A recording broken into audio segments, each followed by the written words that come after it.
Hi అండి, welcome to my channel.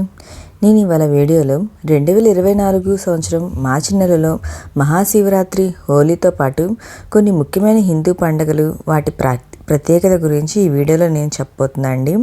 ఈ వీడియోని ఎక్కడ స్కిప్ చేయకుండా చివరి దాకా చూడండి. మీకు పూర్తి ఇన్ఫర్మేషన్ అనేది ఈ వీడియోలో మీకు దొరుకుతుంది. మార్చి నెల హిందూ క్యాలెండర్లో చాలా ముఖ్యమైన నెలగా పరిగణించబడుతుంది.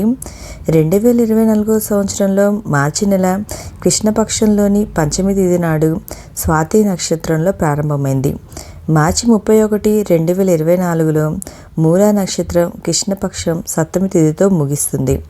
మార్చి నెలలో వచ్చే వివిధ ముఖ్యమైన పండుగలు, వేడుకలు వివరాల్లోకి వెళితే, మార్చి 6వ తేదీన విజయ ఏకాదశి ఒక ప్రత్యేక పర్వదినంగా నిర్వహించబడుతుంది. లంకను జయించడానికి శ్రీరాముడు ఈ ఏకాదశి రోజున ఉపవాసం ఉండేవారని స్కంద పురాణం చెబుతుంది. విజయ ఏకాదశి రోజున ఉపవాసం ఉండడం మరియు ఈ రోజున ఆచార పూజలు చేయడం ద్వారా శత్రువులపై చేయి సాధిస్తారని ప్రగాఢంగా విశ్వసిస్తారు. వ్యక్తిగతంగా ఉండే ఇబ్బందికర పరిస్థితులను కూడా సులభంగా అధిగమించగలుగుతారు. మార్చి 8వ తేదీన మహాశివరాత్రి పండుగను జరుపుకుంటాం. పాల్గొన మాసంలో వచ్చే కృష్ణ చతుర్దశి నాడు మహాశివరాత్రి పర్వదినాన్ని జరుపుకుంటాం. ఈరోజు శివపార్వతుల కళ్యాణం జరుగుతుందని, లోక కళ్యాణం కోసం శివపార్వతులు వివాహం చేసుకున్నారని నమ్ముతారు.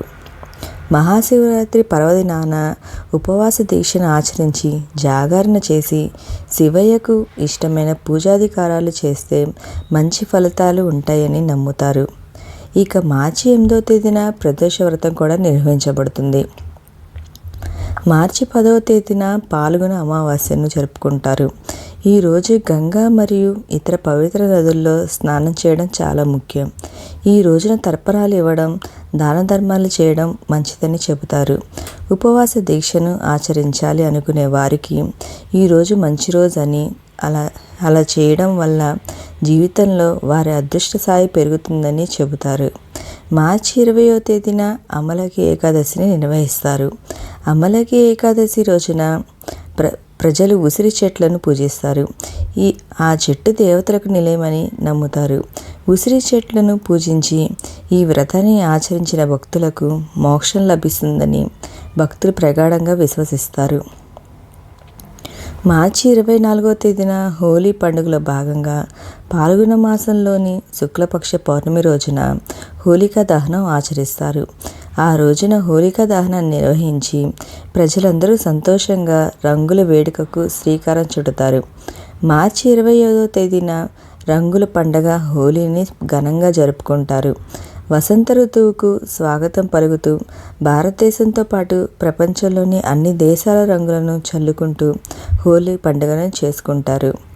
మార్చి నెలలో పాల్గొన పూర్ణిమ వ్రతాన్ని చేసుకుంటారు. పాల్గొన పూర్ణిమ రోజు లక్ష్మీదేవిని, విష్ణుమూర్తిని, చంద్రుడిని పూజిస్తారు. సత్యనారాయణ స్వామి కథను చదువుతారు. ఈరోజు పవిత్ర నదిలో స్నానం చేయడం మంచిది. పాల్గొన పూర్ణిమ ఉపవాసం అనారోగ్యాలకు తొలగిస్తుందని నమ్ముతారు. మార్చి 28వ తేదీన గణేశుడికి అంకితం చేయబడిన సంకటహర చతుర్థిని నిర్వహిస్తారు. ఈ రోజున వినాయకుడిని నిష్కపటమైన భక్తితో పూజించే మంచి ఫలితాలను పొందుతారు. ఓకే అండి, ఈ వీడియో మీకు నచ్చింది అనుకుంటున్నా. నచ్చితే లైక్ చేయండి, షేర్ చేయండి, సబ్స్క్రైబ్ చేసుకోండి. Thank you for watching.